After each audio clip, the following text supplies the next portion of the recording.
સ્પર્ધા ચાલુ થવાની છે ત્યાં સૌ જતા રહેશું અને સ્ટેજ ઉપર માત્ર અમારા મહેમાનો અને પત્રકાર મિત્રો સિવાય તમામ નીચે આવી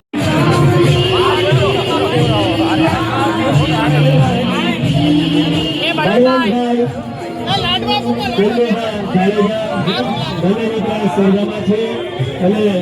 હમણાંની રિઝલ્ટ જાહેર કર્યું છે થોડા સમય પછી પૂજ્ય સંતના આશીર્વાદ પણ લઈ રહ્યા છે ધન્યતા અનુભવીએ છે વાહ સીતારામ સીતારામ જય હો જય હો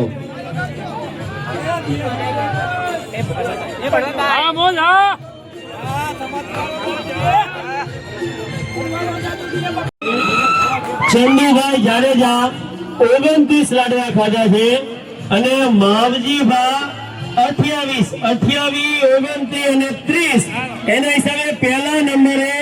બળવંતભાઈ વિજેતા જાહેર થાય છે. હા મારું હોરી હા.